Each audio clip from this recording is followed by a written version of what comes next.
The mass exodus is happening and it's true. The brain drain is happening and it's going strong.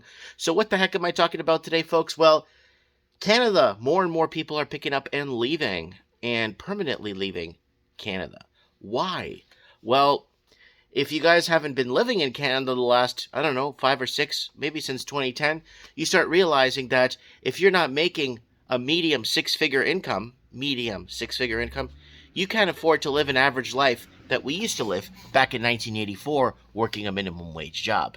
To live how we did in 1984 working a minimum wage job is a dream to a lot today making a medium six figure income. Housing skyrocketed. They blame supply and demand. I blame a lot of money in foreign investing coming in because Canada would be in a recession without money laundering. So let's have a gander at what Better Dwelling is telling us today. Canada just saw the biggest Q4 for residents permanently leaving since 1970s.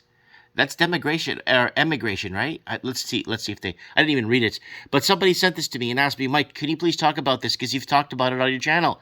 Canadians are packing up and leaving at a fast rate during a traditionally slow period, says StatsCan. Data shows, emigration. The act of leaving permanently jumped in 2021. The past year showed the modest gains, rising to the highest level in half a decade. The fourth quarter is what sticks out, though. Showing a sudden acceleration of Canada saw the largest Q4 volumes of residents leaving since 1970s. So what's been keeping Canada's birth rate or population rate kind of steady? Well, mass immigration brought in off of the infrastructure that was built by the Europeans in Canada. While they deport the Europeans in the last 10, 15 years, more and more Europeans get deported. So you could probably chalk up mass deportation of Europeans from Canada on that list why people are leaving too. I don't know if they're adding that too. But anyways, that, and again, piles of laundered, in Canada competing for laundered money from Hong Kong. Canada got in hundreds of billions of dollars in from Hong Kong during the Gilets de Jaune, the Yellow Vest protests back in 2019. Canada's been building up and building reference with the rest of the world's billionaires. So now they're working on trade deals with Taiwan to get in more billionaires into Canada. Who cares about the middle class here? You need to make a high six-figure income to live like we did back in 1982, living off minimum wage in Canada. Canada residents had the largest Q4 outflow since the 1970s. Canadians left the country at a swift pace in a quarter they usually don't plan to move. Well, nobody really moves in the middle of winter in Canada, right? So it's a quarter that, StatsCan estimates 16,901 emigrants in Q4 2021, up 215% from a year before. Annual growth doesn't mean much due to the outbreak's base effect. Don't let the distortion allow you to dismiss the whole trend through. And birth tourism. Birth tourism is a big thing in Canada, where women come in from China, use the hospitals here on the West Coast, and that's why British Columbia and a lot of hospitals and the province of British Columbia has been kind of maintaining, even though the Canadian proper is not having kids anymore, the birth tourism is actually maintaining a level of showing that, hey, people are being born in Canada, so it looks like it's being prosperous and the people living there are making money. It's just birth tourism.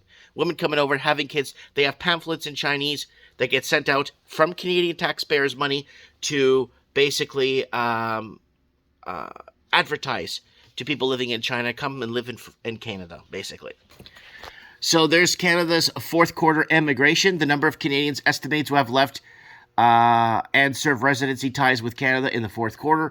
So there it is. Where are these people going? If this is Canadian proper that's leaving, like we're talking about Canadian proper that actually lived in Canada, actually paid taxes in Canada, actually devoted their lives to Canada, a lot of them are going stateside. A lot of them are going to the United States of America because the $2 million house in Vancouver or Toronto, you could buy the exact same house with land in Alabama for $90,000. So let's move on here. Looking at the longer term, this was a huge fourth quarter. The Q4 2021 emigration was still 55.7% higher than the 5-year median for the quarter prior to 2020. It also happens to be the biggest Q4 of people leaving since 1974. Oh, yeah. So this is what I was talking about earlier. A record flight of capital, 43.6 billion from Hong Kong, during the height of the pandemic. It began at the end of 2019, actually. So during the pandemic, Canada's managed to convince Hong Kongese to come and bring their money into Canada. It's actually $243 billion. This is what they caught. Money that's just being layered into Canada. And Canada now is working on Taiwan deals. That's back in January 2022. So Canada start talks in Taiwan investment agreement to bring in more billionaires into Canada to impoverish the middle class. And Canada's been working on bringing 60 million Chinese adults that want to make Canada their home in the next 2 years. What now? It basically goes into saying that they're better than us that live here and they're higher, more affluent, and they're a working age population. We don't even have jobs for the people that live here, but we're going to bring in more people. And there it is right there, 69 million Chinese adults that would like to move to Canada. So this is something they threw out there, and then once it starts happening, they could say that they warned us. So there it is right there. So what are we talking about on the channel? Let's go through the channel time machine. So here it is, massive. So this channel's banned right now, guys, again, for the 11th time. Mass exodus escaped New York. A gentrified New York City has made the Big Apple the envy of billionaire oligarchs. So that's New York, folks. New York is a blue state, and it's like California. It's become basically Amerifornia. Millionaires leaving their country. Where are they going? Where Canadians go when they leave Toronto 2 years ago. Alberta energy exodus. Sorry, that doesn't match what we're talking, but that's okay. Toronto mass exodus is real. Ontario's most popular real estate market is now rural. While people flee Toronto, Toronto is the biggest loser of people to other parts of Ontario. So Toronto's the biggest loser city. Moving supplies in high demand 5 years ago. Exodus, let me see here. Melbourne, Australia. Vancouver mass exodus. Young families leaving 3 years ago. Middle class mass exodus from all major cities. London brain drain. That's London, England, where more and more youth have left because they can't afford to buy a $2 million house that realistically they could buy 90 grand in Alabama. And there's the Canadian brain drain is real 4 years ago. Vancouver versus Sydney, Australia brain drain. The housing market is pushing out the educated and the important members of our society, causing a mass exodus because they can't afford to live. Definition, brain drain. Young family, 5 years ago, young families leaving, mass exodus. Middle class mass, and then it goes into, it's right, Canadian housing update.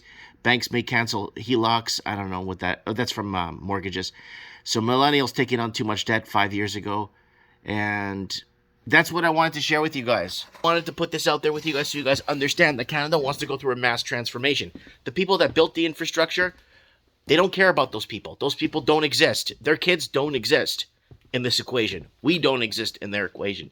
And that's been happening, and I've been warning and ringing the bell since 2010. Guys, go over to Odyssey if you want to see Mike in the Night. I get people calling the store every day, people messaging me, asking me, why am I not making more videos on YouTube, or where am I? It's because we've been banned off YouTube. My main channel has been banned for the 11th time.